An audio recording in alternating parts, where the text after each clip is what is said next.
We saw in Craig Denecker's garden that probably the highlight of it were those awesome pavers that he created. They were kind of like hourglass shaped. So we need to create something along those lines. And what we have got is our polystyrene, because that we're going to use, because it's very difficult with creating beautiful shapes and lines to use boxing or even masonite. First up, we need to decide how big our paver is going to be. So what we need to do, get a pencil in hand, and we're just going to draw a figure of 8. So we can all kind of do that. Figure of 8, there you go. And then from here, we are then going to take from the top and the bottom circle, take these two and allow them to join, just like that. And take that one and allow it to join. And there we've got our basic shape of our paver. Now, you know what, there are no rules in this. There really aren't. I mean, you can do whatever you wanted. If you wanted a little guy that was only kind of that big, well, you can do that too. Of course, next up we need our good old faithful jigsaw. Garth, and I'm going to give you the honours, please. I'll make the little incision. Right, off you go.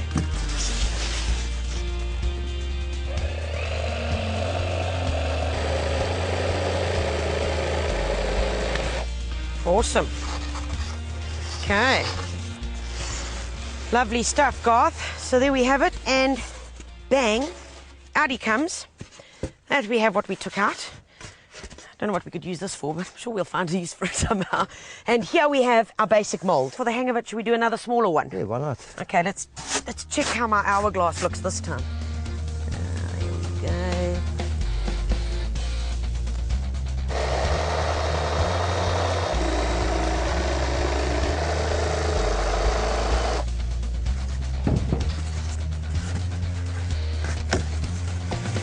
Cool. Voilà. So we've now got our excellent molds, and you know what the thing is with this, Garth, is that if you take them out carefully, you can use it over and over and over again. Right, next to go, let's go and get that mixture sorted. Okay. Okay, Garth, we ready for our mixture? We're going with the 2-1-1. That's correct, Tanya. Okay, and then folks, remember we're going with 2 river sand, 1 stone and 1 cement. That's in the ratios and the volumes.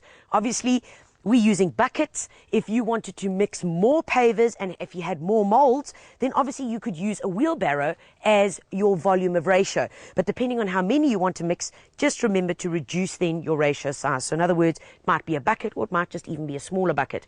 Also, because the pavers aren't that big, we're using a 13mm stone instead of the 19mm stone. And be careful when you are going to your hardware store and you do order that, because 9 times out of 10, I think they're going to give you the 19 mil. And then it makes your life a little bit more heavier and more difficult. Okay, let's hit it, Garth. Okay, and we want 1 bucket of cement.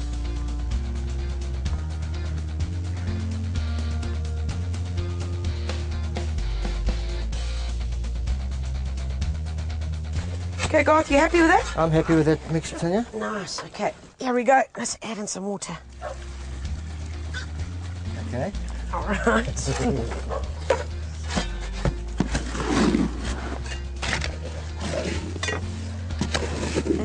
Ooh, looking lovely, Garth. Oh, lovely mix, Tanya. What I'm loving about it is the fact that we are going to get that smooth consistency, and that's the finish. And ultimately, folks, how thick is it? Well, we're back to our yogurt. Thick Greek yogurt.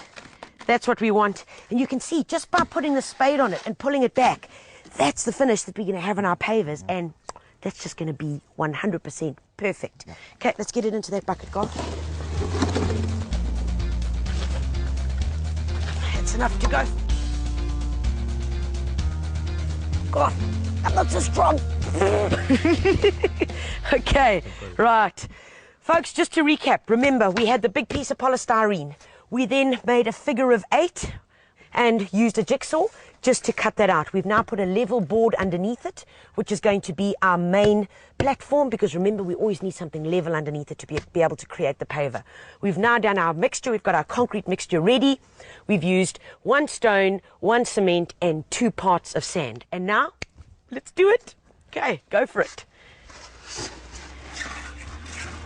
Ooh, this is nice. Remember, folks, things to look out for and that are going to help you to get even smoother pavers is take your little trowel, poke around near the edges, just on the margin, because all that's going to do is make sure you're getting rid of all the little air pockets. And then take the flat edge of your trowel and then just push it in, following the curves. And that's why I prefer the rounded trowel for this rather than a pointed trowel.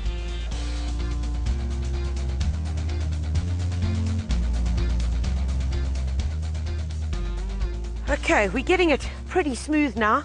Final bit, when you're starting to deal with an area as wide as this and bigger volumes, it's ideal to get something like a straight edge. Now, we've just got a piece of pine here. You can get proper straight edges from your hardware store depending on big projects. But really, folks, for this kind of DIY, this will be perfect. And all you want to do is start from your furthest end, and as you go along, you're just going to get a nice smooth finish, and most importantly, level finish. So move it along, little forwards and backwards motions.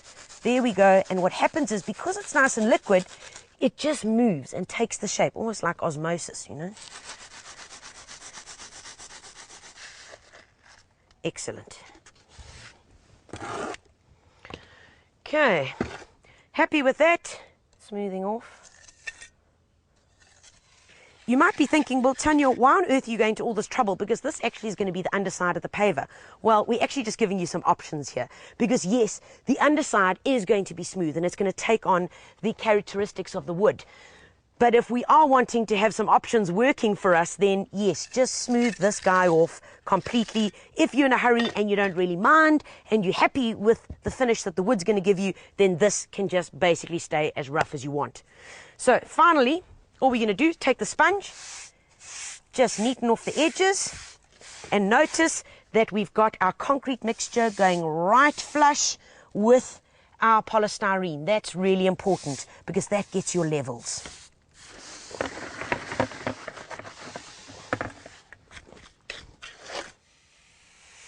Cool, Garth. Are you happy? I'm very happy, Tanya. Looks great. Our molds are here, concrete mixture in, we are good to go. All we have to do now is leave it to dry. Going to take about 3 days, and we should come back and be ready to take these molds off.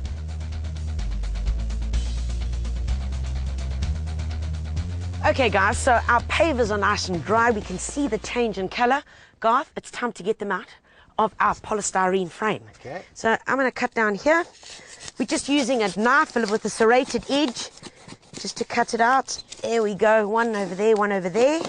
And remember, we want to be able to reuse these, so try and make as few cuts as possible. Oh, gorgeous, Garth. There we go. How are we doing that? Look, beautiful. And then this guy should be able to come all the way out. There we go, lift your end there. Aha! Hey presto! Here we got our hourglass beautiful pavers. Looking lovely, nice edges to it. Now folks, if you wanted to finish this off even further, what you could do is put a slurry on top of it. Now the slurry would literally just be in the form of mixing cement, the cement powder with a bit of water and using a brush and just brushing it over. That would give you a smoother look. And I've got this little bench in the garden, and you know, we need somewhere to put our feet, so let's put these 2 little oaks in here, Garth, and I think it'll finish it off quite nicely.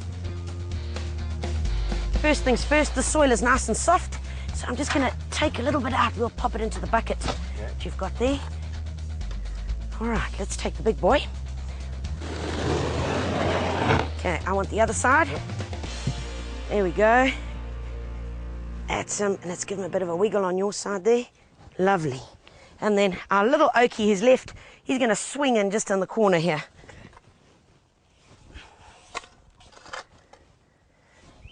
Let's check how he fits, Garth. That's where you want to put him. There we go. Let's put him over here.